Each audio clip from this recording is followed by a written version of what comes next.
ಸ್ವರ್ಗದಿಂದ ದೇವದೂತನು ಬಂದು ಮರಿಯಳಿಗೆ, ಮರಿಯಲೇ ನಿನಗೆ ದೇವರ ದಯ ಹೊಂದಿದ್ದವಳು ನೀವು, ನಿನಗೇನಾಗಲಿ ಶುಭವಾಗಲಿ, ದೇವರು ನಿನ್ನ ಸಂಗಡ ಇದ್ದಾನೆ.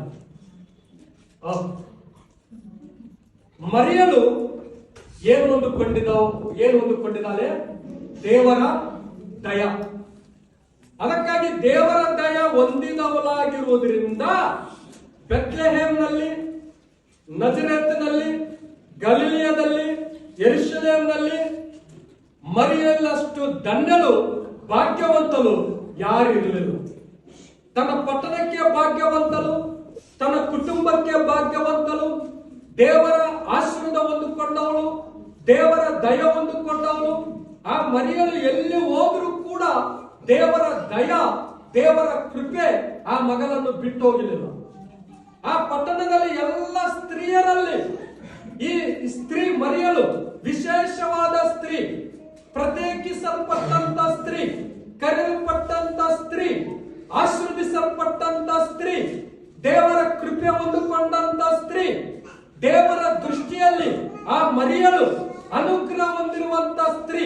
ಅದಕ್ಕಾಗಿ ಪರಲೋಕದಿಂದ ದೇವದೂತನು ಮರಿಯಳ ಬಳಿಗೆ ಬಂದು ಪ್ರತ್ಯಕ್ಷವಾಗಿ ಮರಿಯಳಿಗೆ ಅಂತ ಇದ್ದಾರೆ, ಮರಿಯಲೇ ನಿನ್ನಷ್ಟು ಭಾಗ್ಯವಂತಳು, ಧನ್ಯಳು ಯಾರಿರು. ಹೇಗೆ ಧನ್ಯಳಾಗಿದ್ದಾಳೆ?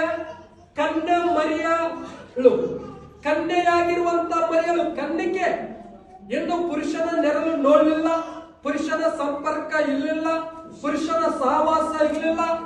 ಯವನಸ್ಥನಾದಂತ ಮರಿಯಳನ್ನು ದೇವರು ಕರೆದ, ದೇವರು ಆರಿಸಿಕೊಂಡ, ದೇವರಿಂದ ಆರಿಸಲ್ಪಟ್ಟವಳಾದಂತ ಮರಿಯಳು. ದೇವರು ಯಾಕೆ ಕರೀತಾನೆ, ಯಾಕೆ ಆರಿಸಿಕೊಳ್ಳುತ್ತಾನೆ? ಅವರು ಮುಂದಿನ ಭವಿಷ್ಯತ್ತು ದೇವರು ಅವ್ರ ಬಗ್ಗೆ ಒಂದು ಒಳ್ಳೆ ಆಲೋಚನೆ, ಒಂದು ಒಳ್ಳೆ ಚಿತ್ತ, ಒಂದು ಒಳ್ಳೆ ಸಂಕಲ್ಪ ದೇವರು ಇಟ್ಟಿದ್ದಾರೆ. ಸುಮ್ಮನೆ ದೇವರು ಕರೀಲಿಲ್ಲ.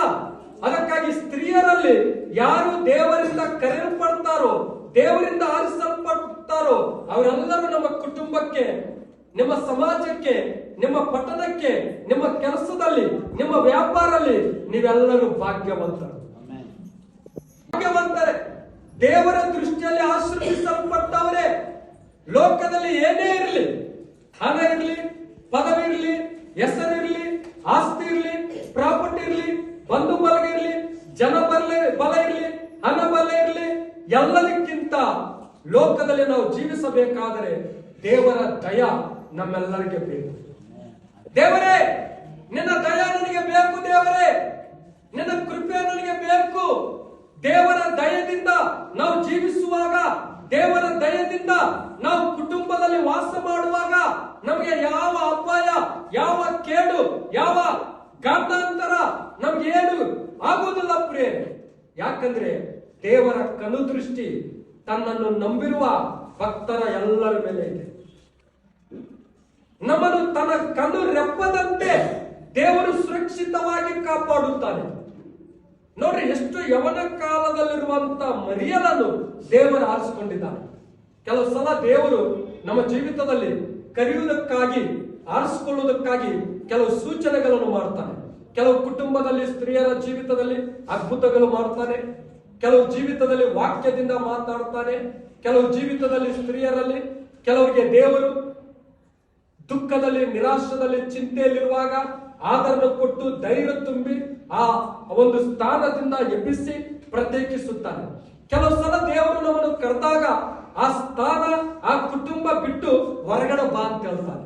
ಅಲ್ಲಲ್ಲ, ಯಾಕಂದ್ರೆ ಆ ಕುಟುಂಬದಲ್ಲಿ ದುರಾತ್ಮ ಇದೆ, ದರಿದ್ರತೆ ಇದೆ. ಆ ಕುಟುಂಬದಲ್ಲಿ ನೀನು ವಾಸ ಮಾಡುವಾಗ ಅಭಿವೃದ್ಧಿ ಆಗುತ್ತಾ ಇಲ್ಲ, ಮೇಲಕ್ಕೆ ಎಬ್ಬಿಸಲ್ಪಡ್ತಾ ಇಲ್ಲ.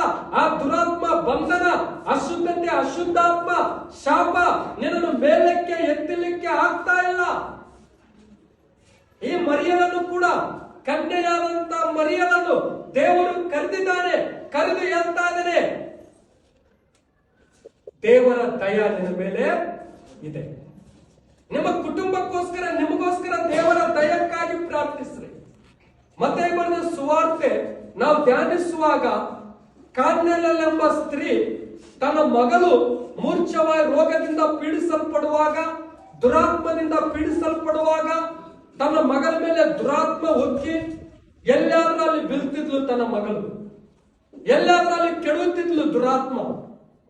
ಮೂರ್ಛ ರೋಗ ಬರುವಾಗ ಒಂದು ಬಾಯಿನಿಂದ ನುರುಗು ಸುರಿಸುತ್ತಾ ಮರಣ ವೇದನೆಯಲ್ಲಿ ಒದ್ದಾಡಿ ಮರಣದಲ್ಲಿ ಏನಾಗುತ್ತದೋ ಅರಿವು ಇಲ್ಲದೆ ಮನವರಿಕೆ ಇಲ್ಲದೆ ಒದ್ದಾಡಿ ಪೀಡಿಸಲ್ಪಟ್ಟು ಮೂರ್ಛವಾದ ರೋಗದಿಂದ ಸಾಯುವ ಸ್ಥಿತಿಗೆ ಬರುತ್ತಾರೆ.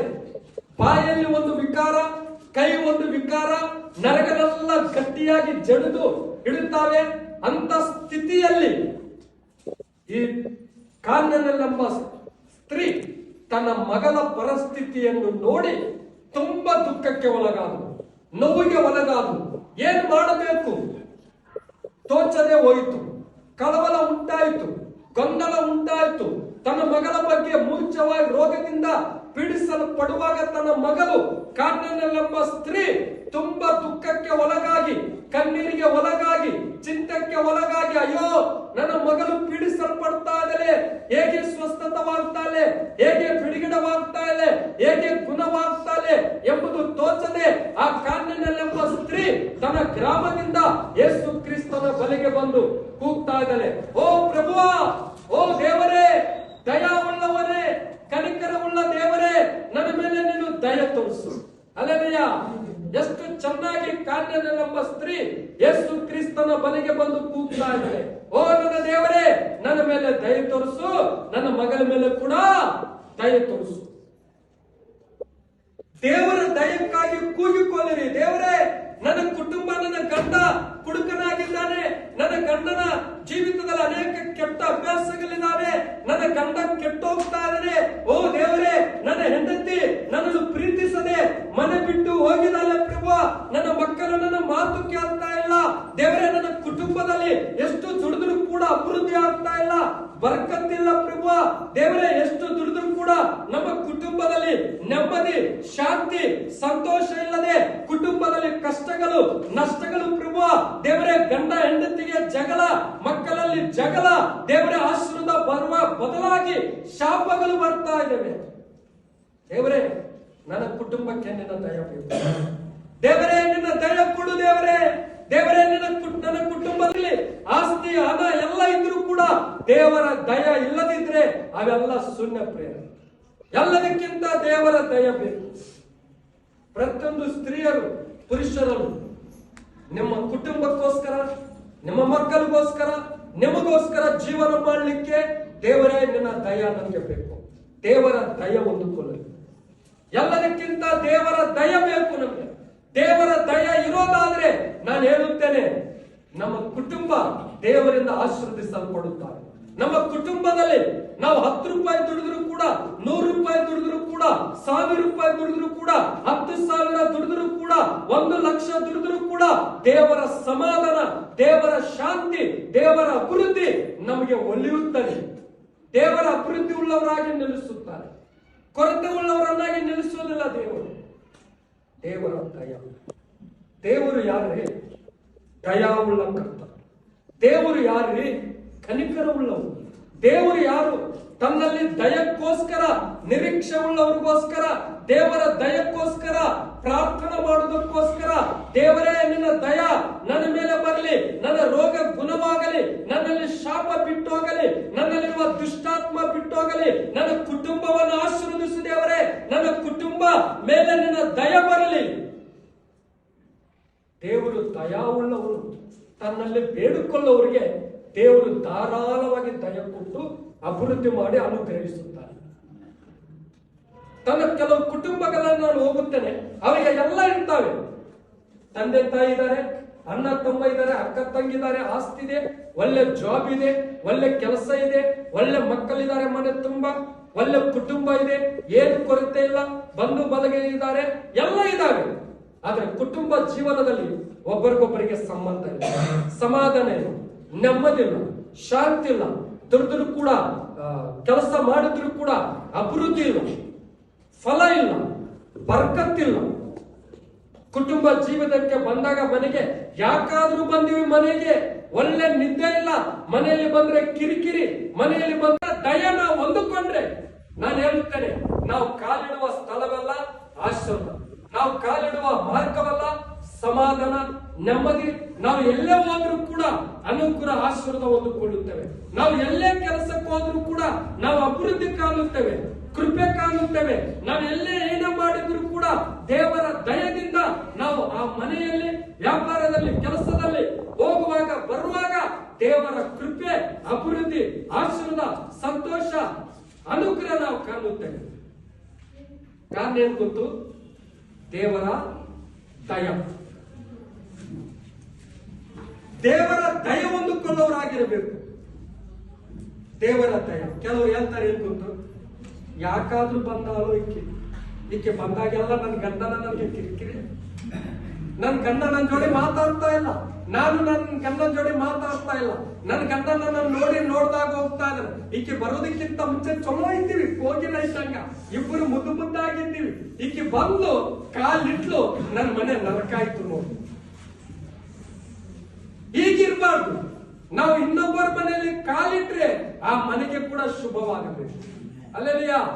ನಾವು ಎಲ್ಲೇ ಹೋಗ್ಲು ಆ ಮನೆಗೆ ಶುಭವಾಗಬೇಕು. ನಾವು ಯಾರ ಜೋಡಿ ಮಾತಾಡಿದ್ರು ಕೂಡ ನಮ್ ಜೋಡಿ ಮಾತಾಡುವ ಜನರೇನಬೇಕು? ನಿಜವಾಗಿ ನೀವು ಮಾತಾಡುವಾಗ ಏನೋ ಒಂದು ಆ ಮಾತಿನಲ್ಲಿ ನಮಗೆ ಸಮಾಧಾನ ಅನಿಸ್ತಾ ಇದೆ. ನೀನು ಮಾತಾಡುವಾಗ ನಮ್ಮ ಹೃದಯಕ್ಕೆ ಶಾಂತಿ ಸಿಗ್ತಾ ಇದೆ. ನೀನು ಮಾತನಾಡುವಾಗ ಏನೋ ನಮ್ಮ ಮನಸ್ಸಿನಲ್ಲಿ ನೆಮ್ಮದಿ ಸಿಗ್ತಾ ಇದೆ. ಯಾಕೆ? ನಿನ್ ಜೋಡಿ ಮಾತಾಡೋರು ಅವರೊಂದಿಗೆ ದೇವರ ದಯ ಇದೆ. ಆ ದೇವರ ದಯ ಅವ್ರ ಮೂಲಕ ನಿನಗೆ ಕೂಡ ಅನುಗ್ರಹ ಸಿಗ್ತಾ ಇದೆ. ಅಲ್ಲೆಲ್ಲಿಯಾ? ದೇವರ ದಯ. ನಾವು ಎಲ್ಲೇ ಹೋಗ್ಲಿ ನಮ್ಮಿಂದ ಇನ್ನೊಬ್ಬರು ದುಃಖ ಪಡಬಾರದು, ನಮ್ಮಿಂದ ಇನ್ನೊಬ್ಬರು ನೋವು ಪಡಬಾರದು, ನಮ್ಮಿಂದ ಇನ್ನೊಬ್ಬರು ನಷ್ಟ ಹೊಂದಬಾರದು, ನಮ್ಮಿಂದ ಇನ್ನೊಬ್ಬರು ನಾಶವಾಗಬಾರದು, ನಮ್ಮಿಂದ ಇನ್ನೊಬ್ಬರು ಶಾಪ ಹೊಂದಿಕೊಳ್ಳಬಾರದು. ನಮ್ಮಿಂದ ಇನ್ನೊಬ್ಬರು ದೇವರ ದಯ ಹೊಂದಿಕೊಳ್ಳಬೇಕು. ನಮ್ಮಿಂದ ಇನ್ನೊಬ್ಬರು ದೇವರ ಆಶೀರ್ವಾದ ಹೊಂದಿಕೊಳ್ಳಬೇಕು. ನಮ್ಮಿಂದ ಇನ್ನೊಬ್ಬರು ದೇವರ ಶಾಂತಿ ಹೊಂದಿಕೊಳ್ಳಬೇಕು. ನಮ್ಮಿಂದ ಇನ್ನೊಬ್ಬರು ದೇವರ ಸಮಾಧಾನ ಹೊಂದಿಕೊಳ್ಳಬೇಕು. ನಮ್ಮಿಂದ ಇನ್ನೊಬ್ಬರು ಒಳ್ಳೆದನ್ನೇ ಕಲಿಬೇಕು. ಹೇಗೆ? ದೇವರ ದಯ ನಮ್ಮ ಮೇಲೆ ಇದೆ. ಅಲ್ಲೆಲ್ಲಿಯಾ? ದೇವರ ದಯ ಇದ್ದವರು ಈ ಸ್ಥಿತಿಯಿಂದ ಉನ್ನತ ಸ್ಥಿತಿಗೆ ಏರಿಸಲ್ಪಡ್ತಾರೆ. ದೇವರ ಹಾಗೆ ಇಡೋದಿಲ್ಲ ಅವರನ್ನು. ಅಯ್ಯೋ ನನ್ನ ಜೀವಿತ ಯಾಕೆ, ದೇವರೇ ನಾನು ಬಿದ್ದೋಗಿದ್ದೇನೆ, ನನ್ನನ್ನು ಎಬ್ಬಿಸುವವರು ಯಾರಿಲ್ಲ, ಕಷ್ಟದಲ್ಲಿ, ಕಣ್ಣೀರಿನಲ್ಲಿ, ನೋವಿನಲ್ಲಿದ್ದೇನೆ, ಯಾಕೆ ಈ ಜೀವಿತ ಸಾಕು, ಮರಣಕ್ಕೆ ಹೋಗಬೇಕನ್ನುವ ಜನರು ಎಷ್ಟೋ ಮಂದಿ ಇದ್ದಾರೆ, ಚಿಂತೆಗೆ ಒಳಗಾಗಿ. ಆದ್ರೆ ದೇವರ ದಯ ನಮ್ಮ ಮೇಲೆ ಇದ್ರೆ ನಾನು ಹೇಳುತ್ತೇನೆ, ಮೇಲಕ್ಕೆ ಬರುವುದಕ್ಕಾಗಿ ನಾವು ಪ್ರಯತ್ನ ಮಾಡೋದು ಬೇಕಾಗಿಲ್ಲ. ದೇವರೇ ನಮ್ಮನ್ನು ಈನ ಸ್ಥಿತಿಯಿಂದ ಉನ್ನತ ಸ್ಥಿತಿಗೆ ನಿಲ್ಲಿಸುತ್ತಾರೆ. ಅಲ್ಲೆಲ್ಲಿಯಾ? ಏಕೆ ಕಾರಣ? ದೇವರ ದಯ. ದೇವರ ದಯ ಎಷ್ಟು ಶ್ರೇಷ್ಠ ಗೊತ್ತು? ಕೆಲವರು ದೇವರ ದಯಕ್ಕಾಗಿ ಪ್ರಾರ್ಥಿಸೋದಿಲ್ಲ, ಎಲ್ಲದಕ್ಕಾಗಿ ಪ್ರಾರ್ಥಿಸ್ತಾರೆ. ದೇವರೇ ನನ್ನನ್ನು ಗುಣಪಡಿಸು, ನನಗೆ ಸಾಲ ಇದೆ, ಸಾಲ ತೀರಿಸು, ಒಳ್ಳೆಯದು. ದೇವರೇ ನನಗೆ ಹಣ ಬೇಕು, ಹಣ ಕೊಡು. ದೇವರೇ ನನ್ನ ಮನೆ ಕಟ್ಟಬೇಕು, ಮನೆ ಕೊಡು. ದೇವರೇ ನನಗೆ ಜಾಗ ಬೇಕು, ಲ್ಯಾಂಡ್ ಕೊಡು. ದೇವರೇ ನನ್ನ ಮಕ್ಕಳು ಚೆನ್ನಾಗಿರ್ಲಿ, ನನ್ನ ಕುಟುಂಬದಲ್ಲಿ ಕೆಲಸ ಬೇಕು. ದೇವರ ಕೆಲಸಕ್ಕಾಗಿ ಪ್ರಾರ್ಥನೆ, ಒಳ್ಳೆಯದು, ಪ್ರಾರ್ಥನೆ ಮಾಡ್ರಿ. ಅದಕ್ಕಿಂತ ಮುಂಚೆ ದೇವರೇ ನಿನ್ನ ದಯ ನನಗೆ ಬೇಕು, ಪ್ರಾರ್ಥಿಸಿ. ನನ್ನ ಕುಟುಂಬ ಮೇಲೆ ನಿನ್ನ ದಯ ಬರಲಿ, ನನ್ನ ಮಕ್ಕಳ ಮೇಲೆ ನಿನ್ನ ದಯ ಬರಲಿ, ನನ್ನ ಗಂಡನ ಮೇಲೆ ದಯ ಬರಲಿ, ದೇವರೇ ನನ್ನ ಹೆಂಡತಿ ಮೇಲೆ ದಯ ಬರಲಿ. ನಿನ್ನ ದಯ ನಮ್ಮ ಕುಟುಂಬ ಮೇಲೆ ಇರೋದಾದ್ರೆ ನಾನು ಹೇಳುತ್ತೇನೆ, ಆವಾಗ ದೇವರು ನಮ್ಮನ್ನು ಕಣ್ಣೀರು ಸುರಿಸುವವರಾಗಿ ನಿಲ್ಲಿಸೋದಿಲ್ಲ, ಚಿಂತಕ್ಕೆ ಗುರಿ ಮಾಡೋದಿಲ್ಲ, ದುಃಖಕ್ಕೆ ಗುರಿ ಮಾಡೋದಿಲ್ಲ, ಶಾಪಕ್ಕೆ ಗುರಿ ಮಾಡೋದಿಲ್ಲ. ದೇವರ ದಯದಿಂದ ದೇವರು ನಮಗಿರುವಂತ ಎಲ್ಲ ಕೊರತೆಗಳು ನೀಗಿಸುತ್ತಾನೆ, ಎಲ್ಲ ಅವಸರತೆಗಳು ದೇವರು ಪೂರೈಸುತ್ತಾನೆ. ದೇವರ ದಯ. ನಾವೆಲ್ಲರೂ ನಮ್ಮ ಕುಟುಂಬದಲ್ಲಿ, ಸಮಾಜದಲ್ಲಿ, ಬಂಧು ಬಳಗದಲ್ಲಿ, ಚರ್ಚಿನಲ್ಲಿ ನಾವೆಲ್ಲರೂ ದೇವರ ದಯ ಹೊಂದಿಕೊಳ್ಳುವವರಾಗಿರಬೇಕು. ದೇವರಲ್ಲಿ ಭಾಗ್ಯವಂತರಾಗಬೇಕು. ನಮ್ಮಿಂದ ಇನ್ನೊಬ್ಬರಿಗೆ ಆಶೀರ್ವಾದವಾಗಬೇಕೆ ಹೊರತು ಶಾಪಕ್ಕೆ ಗುರಿಯಾಗಬಾರದು, ನಷ್ಟಕ್ಕೆ ಗುರಿಯಾಗಬಾರದು. ದೇವರು ನಾವು ಎಲ್ಲಿ ದಯ ಹೊಂದಿಕೊಂಡು ಕಾಲಿಟ್ಟರು ಕೂಡ ಅಲ್ಲಿ ಆಶೀರ್ವಾದ ನಾವು ಹೊಂದಿಕೊಳ್ಳುತ್ತೇವೆ. ಒಂದನೇದಾಗಿ ಮರಿಯಳ ಜೀವಿತದಲ್ಲಿ ದೇವರ ದಯ. ಸೆಕೆಂಡ್, ಅದೇ ವಚನ ಓದು, 28ನೇ ವಚನ, ಲೂಕನ ಬರೆದ ಸುವಾರ್ತೆ 1ನೇ ಅಧ್ಯಾಯ 28ನೇ ವಚನ ಓದು. ದೇವರ ದಯ ಹೊಂದಿದವರೇ, ನಿನಗೆ ಶುಭವಾಗಲಿ, ಕರ್ತನು ನಿನ್ನ ಸಂಗಡ ಇದ್ದಾನೆ. ಸಾಕು. ನೆಕ್ಸ್ಟ್ ದೇವದೂತನ ಹೇಳ್ತಾ ಇದ್ದಾನೆ, ಮರೆಯಲೇ, ದೇವರು ನಿನ್ನ ಸಂಗಡ ಇದ್ದಾನೆ. ಅಲ್ಲೆಲೆಯ, ದೇವರು ಯಾರ ಸಂಗಡ ಇದ್ದಾನೆ? ಯಾರ ಸಂಗಡ? ನಮ್ಮ ಸಂಗಡ. ಎಷ್ಟು ಜನರು ನಂಬುತ್ತೀರಿ? ಆಮೇಲೆ ಇದಾನ? ಮತ್ತೆ ಯಾಕೆ ಪ್ರೇಯರ್ ಮಾಡೋದಿಲ್ಲ? ಯಾಕೆ ವಾರ ಚರ್ಚೆಗೆ ಬರೋದಿಲ್ಲ? ಮತ್ತೆ ಯಾಕೆ ದೇವರನ್ನು ಆರಾಧಿಸೋದಿಲ್ಲ? ಒಂದು ವಾರ ಬರ್ತಾರೆ, 3 ವಾರ ಖಾಲಿ ಆಗ್ತಾರೆ. ಪಾಕಿಸ್ತಾನಕ್ಕೆ ಹೋಗೋದು ಗೊತ್ತಿಲ್ಲ, ಡಿಲ್ಲಿಗೆ ಹೋಗೋದು ಗೊತ್ತಿಲ್ಲ, ಇಂಡಿಯಾಕ್ಕೆ ಹೋಗೋದು ಗೊತ್ತಿಲ್ಲ, ಮತ್ತೆ ತಿರುಗಿ ಬರುವುದಿಲ್ಲ. ಹೇಗಿರ್ತಾನ್ರಿ ದೇವರು ನಮ್ಮ ಸಂಗಡ? ಹಲೋ, ದೇವರು ನಮ್ಮ ಸಂಗಡ ಇದ್ದಾನೆ. ಅಲ್ಲೆಲೆಯ, ದೇವರಿನ ಸಂಗಡ ಇದ್ದಾನೆ ಅಂತೇಳಿ ನಿಮಗೆ ಯಾವ ರೋಗ ಬರಗೊಳಿಸ್ತಾ ಇಲ್ಲ. ದೇವರಿನ ಸಂಗಡ ಇದ್ದಾನೆ ಅಂತೇಳಿ ಯಾವ ಅಪಾಯ ಬರಗೊಳಿಸ್ತಾ ಇಲ್ಲ. ದೇವರಿನ ಸಂಗಡ ಇದ್ದಾನೆ ಅಂತೇಳಿ ಈನ ಸ್ಥಿತಿಯಿಂದ ನಿನ್ನನ್ನು ಬಿಡಿಸಿ ಉನ್ನತ ಸ್ಥಿತಿಯಲ್ಲಿ ನಿಲ್ಲಿಸಿದ್ದಾನೆ. ದೇವರು ಮರಿಯಲ ಸಂಗಡ ಇದ್ದು ಸುರಕ್ಷಿತವಾಗಿ ನಡೆಸ್ತಾ ಇದ್ದಾನೆ.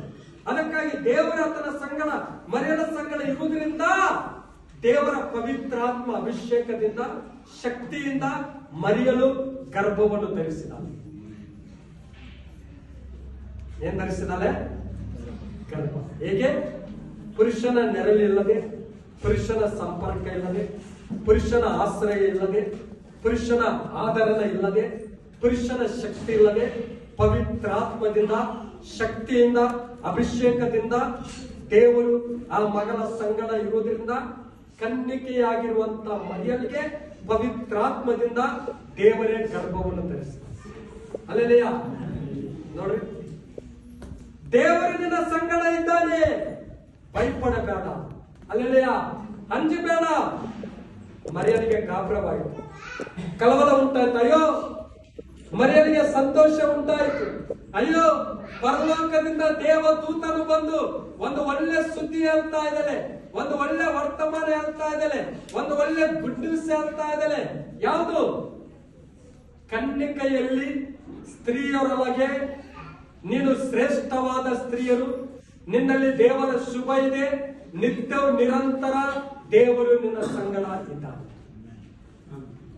ದೇವರು ನಮ್ಮ ಸಂಗಡ ಇರುವಾಗ ಕೇಳಿ ಚೆನ್ನಾಗಿ, ದೇವರು ನಮ್ಮ ಮೂಲಕ ದೊಡ್ಡ ಅದ್ಭುತಗಳು ಮಾಡ್ತಾರೆ. ಅಲ್ಲೆಲೆಯ, ದೇವರು ಮರಿಯಲ ಸಂಗಡ ಇರುವುದರಿಂದ ಮರಿಯಲು ಎಲ್ಲೇ ಹೋದ್ರೂ ಕೂಡ ದೇವರು ಜೊತೆಯಾಗಿದ್ದು ದೇವರು ಕಾಯ್ದು ಕಾಪಾಡ್ತಾ ಇದ್ದಾರೆ. ದೇವರ ಮರಿಯಲ ಸಂಗಡ ಇರುವುದರಿಂದ ದೇವರು ಸುರಕ್ಷಿತವಾಗಿ ಮರಿಯಲನ್ನು ನಡೆಸ್ತಾ ಇದ್ದಾರೆ. ದೇವರು ಮರಿಯಲ ಸಂಗಡ ಇರುವುದರಿಂದ ಮರಿಯಲಿಗೆ ಧೈರ್ಯ ಬಂತು, ಶಕ್ತಿ ಬಂತು, ಬಲ ಬಂತು. ಸಮಾಜಕ್ಕೆ, ಪಟ್ಟಣಕ್ಕೆ ಮರಿಯಲು ಭಯಪಟ್ಟಿಲ್ಲ, ಅಂಜಲಿಲ್ಲ. ನಾನು ನಂಬಿರುವ ದೇವರು ಜೀವಿಸುವ ದೇವರು, ನಾನು ನಂಬಿರುವ ದೇವರು ನನ್ನ ಗರ್ಭದಲ್ಲಿ ಹುಟ್ಟಲಿಕ್ಕೆ ಒಂದು ಸಮಯ ಬರ್ತಾ ಇದೆ, ಹುಟ್ಟಲಿಕ್ಕೆ ಹೋಗ್ತಾ ಇದ್ದೇನೆ, ನಾನು ಧನ್ಯನಾಗಿದ್ದಾನೆ ಅಂತೇಳಿ ಮರಿಯಲು ಎಲಿಸಬೆತ್ ಕಡೆ ಹೋಗಿ ಈ ಶುಭವಾರ್ತೆ ತಿಳಿಸಿ, ದೇವರು ನನ್ನ ಸಂಗಡ ಇದ್ದಾನೆ, ದೇವರ ದಯ ನಾನು ಹೊಂದಿದ್ದೇನೆ, ದೇವರು ನನ್ನ ಸಂಗಡ ಇರುವುದರಿಂದ ನನಗೆ ಯಾವ ಕೊರತೆ ಇಲ್ಲ, ನಾನು ಆಶೀರ್ವದಿಸಲ್ಪಟ್ಟವಳಾಗಿದ್ದೇನೆ ಅಂತೇಳಿ ಶುಭವಾರ್ತೆ, ಶುಭವಾರ್ತೆ, ಶುಭ ವಚನ, ಶುಭ ಸಂತೋಷದ ವಾರ್ತೆ ಎಲಿಸಬೆತ್ಗೆ ಹೇಳುವಾಗ ಎಲಿಸಬೆತ್ ಕೂಡ ಜಿಗಿದಾಡ್ತಾ ಇದ್ದಾಳೆ, ಸಂತೋಷದಿಂದ ಆರಾಧನೆ ಮಾಡ್ತಾ ಇದ್ದಾಳೆ, ಸ್ತೋತ್ರ ಹೇಳ್ತಾ ಇದ್ದಾಳೆ, ಸ್ತುತಿಸ್ತಾ ಇದ್ದಾಳೆ, ಆನಂದ ಪಡ್ತಾ ಇದ್ದಾಳೆ. ಇಷ್ಟು ಭಾಗ್ಯ ಲೋಕದಲ್ಲಿ ಯಾರಿಗೆ ದೊರಕಲಿಲ್ಲ. ನಿನ್ನನ್ನು ನಂಬಿರುವ, ನೀನು ನಂಬಿರುವ ದೇವರು ಜೀವಿಸುವ ದೇವರು, ನೀನು ನಂಬಿರುವ ದೇವರು ನಿತ್ಯವೂ ನಿರಂತರವುಳ್ಳ ದೇವರು, ನೀನು ನಂಬಿರುವ ದೇವರು ಲೋಕ ರಕ್ಷಕನಾಗಿದ್ದಾನೆ, ನೀನು ನಂಬಿರುವ ದೇವರು ಪಾಪಗಳಿಂದ ಬಿಡಿಸುವ ಆತನಾಗಿದ್ದಾನೆ. ಆ ದೇವರು ನಿತ್ಯವೂ ನಿರಂತರ ನಿನ್ನ ಸಂಗಡ ಇದ್ದಾನೆ. ನಮ್ಮನ್ನು ನಾವು ಪರೀಕ್ಷಿಸಿಕೊಳ್ಳೋಣ. ದೇವರೇ, ನಿಜವಾಗಿ ನೀ ನನ್ನ ಸಂಗಡ ಇದ್ದೀಯಾ? ಅಲ್ಲೆಲಿಯಾ, ನಾವು ನಿಜವಾಗಿ ನಂಬೋಣ, ದೇವರು ನನ್ನ ಸಂಗಡ ಇದ್ದಾನೆ. ಯಾರೊಂದಿಗೆ ಇರ್ತಾನೆ ದೇವರು? ಯಾರೊಂದಿಗೆ ಇರ್ತಾನೆ? ಯಾರು ದೇವರಲ್ಲಿ ನಂಬುತ್ತಾರೋ, ಯಾರು ದೇವರಿಂದ ರಕ್ಷಿಸಲ್ಪಡ್ತಾರೋ, ಯಾರು ದೇವರಿಂದ ಕರೆಯಲ್ಪಡ್ತಾರೋ, ಯಾರು ದೇವರಿಗೆ ಪವಿತ್ರವಾಗಿ ಜೀವಿಸುತ್ತಾರೋ, ಯಾರು ದೇವರಿಗೆ ಭಯಭಕ್ತುಳ್ಳವರಾಗಿ ಜೀವಿಸುತ್ತಾರೋ, ಯಾರು ದೇವರಿಗೆ ನಂಬಿಗಸ್ತರಾಗಿ ಪ್ರತಿ ವಾರ ಸಭೆಗೆ ಬಂದು ದೇವರನ್ನು ಆರಾಧಿಸುತ್ತಾರೋ, ಯಾರು ದೇವರಲ್ಲಿ ಆಶ್ರಯಿಸಿಕೊಳ್ಳುತ್ತಾರೋ, ಯಾರು ದೇವರಲ್ಲಿ ನಿರೀಕ್ಷೆ ಉಳ್ಳವರಾಗುತ್ತಾರೋ, ಯಾರು ದೇವರಲ್ಲಿ ಭರವಸೆವಿಡುತ್ತಾರೋ, ಯಾರು ದೇವರ ಮಾರ್ಗದಲ್ಲಿ ನಡೆಯುತ್ತಾರೋ, ಎಲಕ್ಕಾದರೂ ಬಲಕ್ಕಾದರೂ ತಪ್ಪಿ ಹೋಗದೆ ಅಂತ ನೀತಿವಂತರ ಮೇಲೆ ದೇವರು ಯಾವಾಗಲೂ ಹಗಲು ರಾತ್ರಿ ಅವರು ಸಂಗಡ ಇದ್ದು ಅವರಿಗೆ ದೇವರು ಮಾರ್ಗ ತೋರಿಸ್ತಾನೆ, ದೇವರವರಿಗೆ ದಾರಿ ತೋರಿಸ್ತಾನೆ, ದೇವರವರಿಗೆ ಜ್ಞಾನೋದಯ ಕೊಡ್ತಾನೆ. ಯಾವ ಕಡೆ ಹೋಗಬೇಕು ತೋಚದೆ ಇರುವಾಗ, ಕಳವಳಕ್ಕೆ ಗೊಂದಲಕ್ಕೆ ಉಂಟಾದಾಗ ದೇವರು ನಮಗೆ ಸರಿಯಾದ ಮಾರ್ಗ ತೋರಿಸಿ ನಮ್ಮನ್ನು ಸುರಕ್ಷಿತವಾಗಿ ನಡೆಸುವ ಕರ್ತನಾಗಿ